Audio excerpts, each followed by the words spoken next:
¿Hola? La verdad está ahí, pero no todos están listos para escucharla. Ayúdeme, por favor. Esto es La Señal Perdida.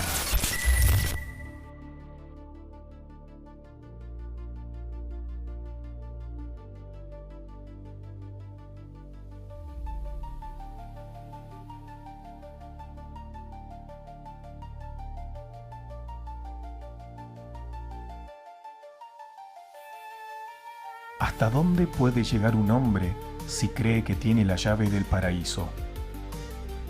¿Qué ocurre cuando el asesinato se convierte en un acto de devoción sagrada? Hubo un tiempo en que la sombra de una fortaleza en lo alto de una montaña podía hacer temblar a los emperadores. Un tiempo donde el susurro de un extraño en un camino real era el preludio de un ritual de muerte. Hoy, exploramos cómo las sectas de la Edad Media dejaron de ser simples refugios espirituales para convertirse en armas de precisión. Del nido del águila en Persia a los estranguladores de la India, descubriremos que cuando la fe se une al acero, el control sobre la mente humana se vuelve absoluto. Bienvenidos a La Señal Perdida.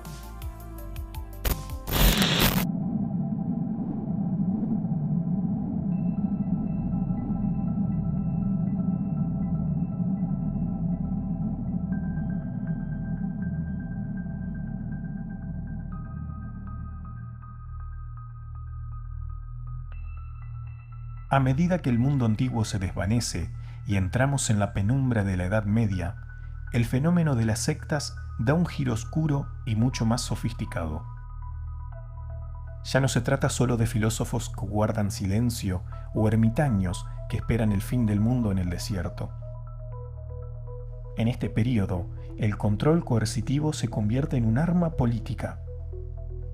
La manipulación del pensamiento ya no busca solo la pureza del alma, sino la obediencia absoluta de la mano que sostiene el puñal. Nuestra primera parada en esta era nos lleva a las montañas de Persia a finales del siglo XI. Allí, en la inexpugnable fortaleza de Alamut, conocida como el Nido del Águila, surge uno de los grupos más temidos de la historia, la Orden de los Asesinos. Su líder, Hassan al-Sabbat, conocido como el Viejo de la Montaña, perfeccionó lo que hoy consideramos un manual avanzado de adoctrinamiento sectario. Hassan no reclutaba soldados comunes, reclutaba jóvenes dispuestos a sacrificar su vida en misiones suicidas. ¿Cómo lograba tal nivel de devoción? Según las crónicas de la época, que mezclan la realidad con la leyenda negra, Hassan utilizaba una forma extrema de control de la información y la experiencia. Se dice que drogaba a los iniciados con hachís y los llevaba a jardines ocultos llenos de lujos, músicas y placeres, haciéndoles creer que habían visitado el mismo paraíso. Al despertar de nuevo en la sobriedad del castillo, la promesa de regresar a ese paraíso tras cumplir una misión se convertía en un motor psicológico imbatible. Más allá de la leyenda, lo que realmente operaba en Alamut era una estructura de conocimiento esotérico. La información estaba compartimentada en niveles de iniciación. Solo el líder poseía la verdad total, mientras que en los niveles inferiores todos obedecían sin cuestionar. Hassan transformó la fe en una herramienta de precisión quirúrgica, demostrando que si controlas la percepción de la realidad de un hombre, controla sus acciones hasta las últimas consecuencias.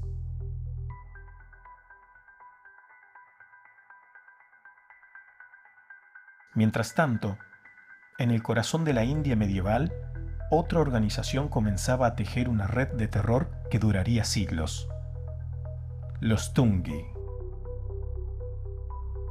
A diferencia de otros grupos, estos no buscaban conquistar castillos, sino que operaban en la sombra de los caminos.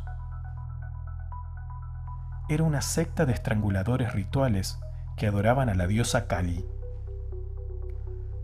Lo más fascinante y aterrador, desde la perspectiva del control coercitivo, es cómo integraban el crimen en una cosmología religiosa completa.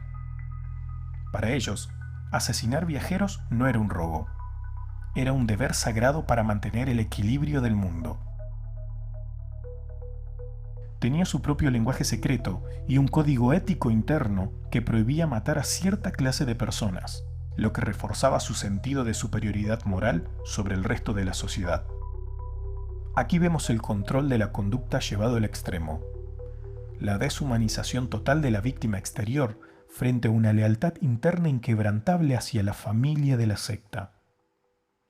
Los hijos nacían dentro de la organización y eran adoctrinados desde la infancia, creando un ciclo de control generacional casi imposible de romper. Y si volvemos la vista hacia Europa, nos encontramos con los cátaros en el sur de Francia. Aunque la historia los recuerda a menudo como víctimas de la Inquisición, su estructura interna revela dinámicas sectarias de gran demanda. Los cátaros dividían a sus miembros en dos grupos: los creyentes y los perfectos. Los perfectos eran la élite ascética que renunciaba a todo. No podían comer carne, no podían tener relaciones y debían someterse a ayunos extremos. Este elitismo espiritual creaba una brecha insalvable con el mundo exterior, una pureza que el grupo utilizaba para justificar su separación total de la sociedad establecida. Estos grupos medievales nos muestran que el control coercitivo se adapta a cualquier contexto, ya sea mediante la promesa del paraíso en Persia, el mandato divino del asesinato en la India. El mecanismo es el mismo. Una estructura piramidal, un secreto compartido que te hace sentir especial y una desconexión emocional con todo lo que esté fuera del círculo.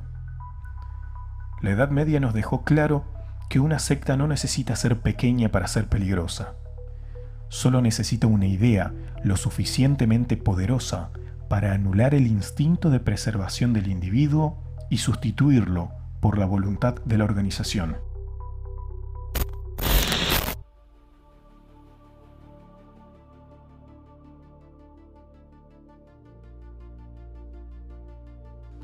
Les dejo unas preguntas. ¿Cuál es ese paraíso prometido por el que estarían dispuestos a sacrificar su presente a cambio de un futuro que nadie ha visto?